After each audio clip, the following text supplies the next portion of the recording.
Ice cream ಪ್ರಿಯರೇ, chips ಪ್ರಿಯರೇ, ಇಲ್ಲಿ ನೋಡಿ ಚಪ್ಪರಿಸಿ ತಿನ್ನೋ ಐಸ್ ಕ್ರೀಮ್ ಹೇಗೆ ರೆಡಿ ಆಗುತ್ತೆ ಗೊತ್ತಾ? ತಳ್ಳೋ ಗಾಡಿಯಲ್ಲಿ ಬರೋ ಐಸ್ ಹೇಗಿದೆ ಗೊತ್ತಾ? ಹಾಟ್ ಅಂಡ್ ಸ್ಪೈಸಿ ಚಿಪ್ಸ್ ಮಾಡೋ ಜಾಗ ಹೇಗಿರುತ್ತೆ ಅಂತ ನಿಮಗೆ ಗೊತ್ತಾ?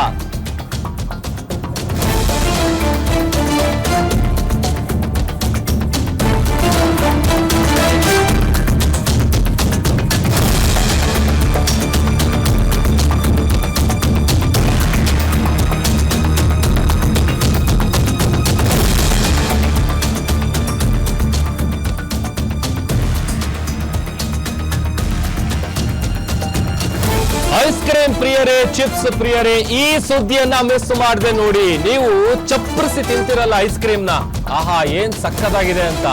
ಅದನ್ನ ಹೇಗೆ ರೆಡಿ ಮಾಡ್ತಾರೆ ಗೊತ್ತಾ? ಹಾಟ್ ಅಂಡ್ ಸ್ಪೈಸಿ ಚಿಪ್ಸ್ ಮಾಡೋ ಜಾಗ ಹೇಗಿರುತ್ತೆ ಅನ್ನೋಂತ ಕಲ್ಪನೆ ಆದ್ರೂ ನಿಮ್ಗಿದೆಯಾ? ಇದನ್ನ ನೋಡಿದ್ರೆ ನೀವು ವಾಂತಿ ಮಾಡೋದ್ ಗ್ಯಾರಂಟಿ. ಕೊಳಕು ಜಾಗದಲ್ಲಿ ಕೂಲ್ ಕೂಲ್ ಐಸ್ ರೆಡಿ ಆಗುತ್ತೆ. ಗಲೀಜ್ ನೀರಲ್ಲಿ ಮೊಸರು, ಹಾಲಿನ ಪ್ಯಾಕೆಟ್ಗಳು ಬಿದ್ದಿದೆ. ತುಮಕೂರಲ್ಲಿದೆ ಗಲೀಜು ಐಸ್ ಕ್ರೀಮ್ ತಯಾರಿಕಾ ಘಟಕ.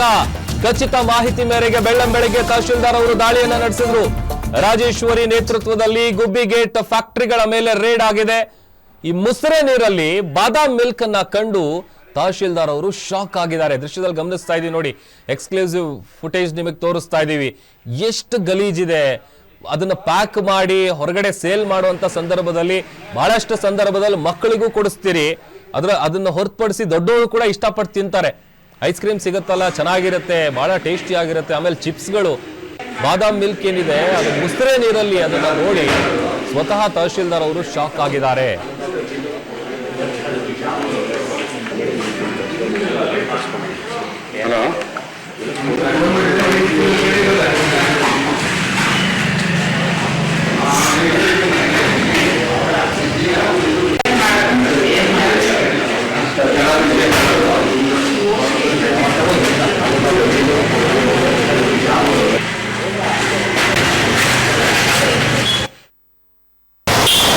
ಆಹಾರ ಸುರಕ್ಷತೆ ಮತ್ತು ಔಷಧ ಆಡಳಿತದಿಂದ ನಮಗೆ ರೆವಿನ್ಯೂ ಡಿಪಾರ್ಟ್ಮೆಂಟ್ ತಹಸೀಲ್ದಾರ್ ಆಫೀಸಿಂದ ಒಂದು ಫೋನ್ ಬಂದಿತ್ತು.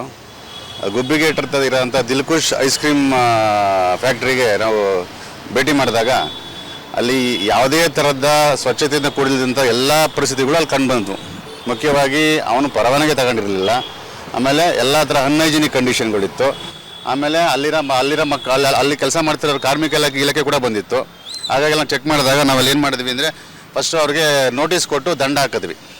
ದಂಡ ಹಾಕಿದ್ಮೇಲೆ ಅನ್ಹೈಜಿನಿಕ್ ಕಂಡೀಷನ್ ಒಂದು, ಮತ್ತು ವಿತೌಟ್ ಲೈಸೆನ್ಸ್ ಒಂದು 2 ಸೆಕ್ಷನ್ ಬರುತ್ತೆ. ಸೆಕ್ಷನ್ 56 ಮತ್ತು 63 ಇದ್ರ ಪ್ರಕಾರ ಅವ್ರಿಗೆ ಕೇಸ್ ಬುಕ್ ಮಾಡ್ತಾಯಿದ್ದೀವಿ. ಹಾಗಾಗಿ ಮತ್ತೆ ಯಾಕೆ ಈ ಥರ ಆಯಿತು ಅಂದರೆ, ಅವನು ಪ್ರತಿಯೊಂದು ಶಾಲಾ ಕಾಲೇಜಲ್ಲೆಲ್ಲ ಆ ಕಡೆಲ್ಲ ಹೋಗಿ ಮಕ್ಕಳುಗಳಿಗೆ ಇದನ್ನು ತೆಳ್ಳಗಾಡಿಗಳೆಲ್ಲ ಐಸ್ ಕ್ರೀಮ್ ಕೊಡ್ತಾ ಇದ್ದ ಅವನು. ಇದು ಕೂಡ ಪರವಾನಗಿ ತಗೊಂಡಿರಲಿಲ್ಲ ಅವನು. ಹಾಗಾಗಿ ಅವನಿಗೆ ಸೆಕ್ಷನ್ 53 ಮತ್ತು 56 ಮತ್ತು 63 ಪ್ರಕಾರ ಅವರಿಗೆ ಕೇಸ್ ಬುಕ್ ಮಾಡ್ತಾಯಿದ್ದೀವಿ. ಅದೇ ಥರ ಜಿಲ್ಲಾದ್ಯಂತ ಎಲ್ಲ ಕಡೆ ನಮ್ಮ ತಾಲೂಕು ಮಟ್ಟ ಅಧಿಕಾರಿಗಳಿಗೆ ಇನ್ಸ್ಟ್ರಕ್ಷನ್ ಕೊಟ್ಟಿದ್ದೀನಿ. ಎಲ್ಲ ಕಡೆ ಎಲ್ಲೆಲ್ಲಿ ಐಸ್ ಕ್ರೀಮ್ ಘಟಕಗಳು ಇರುತ್ತೆ ಅಲ್ಲೆಲ್ಲ ಭೇಟಿ ಮಾಡಿ ಸ್ವಚ್ಛತೆ ಕುಡಿದೆಯಲ್ಲಿ ನೋಡಿಕೊಂಡು, ಪರವಾನಗಿ ಇದೆಯಲ್ಲ ನೋಡಿಕೊಂಡು ಮುಂದಿನ ಕ್ರಮಗಳನ್ನು ಶಿಸ್ತಾಗಿ ಮಾಡಿ ಅಂತ ಹೇಳಿದ್ದೀನಿ ನನಗೆ. ಆಹಾರ ಸುರಕ್ಷತೆ ಮತ್ತು ಔಷಧ ಆಡಳಿತದಿಂದ ನಮಗೆ ರೆವಿನ್ಯೂ ಡಿಪಾರ್ಟ್ಮೆಂಟ್ ತಹಸೀಲ್ದಾರ್ ಆಫೀಸಿಂದ ಒಂದು ಫೋನ್ ಬಂದಿತ್ತು. ಮತ್ತಷ್ಟು ಡೀಟೇಲ್ಸ್ ಕೊಡ್ತಾರೆ ನಮ್ಮ ತುಮಕೂರಿನ ಪ್ರತಿನಿಧಿ ಯೋಗೀಶ್. ದೂರವಾಣಿ ಸಂಪರ್ಕದಲ್ಲಿ ಜಾಯ್ನ್ ಆಗಿದ್ದಾರೆ. ಯೋಗೀಶ್, ಏನಿದು ವಿಜುವಲ್ಸ್ ನೋಡ್ತಾ ಇದ್ರೆ ವಾಂತಿ ಬರುತ್ತೆ.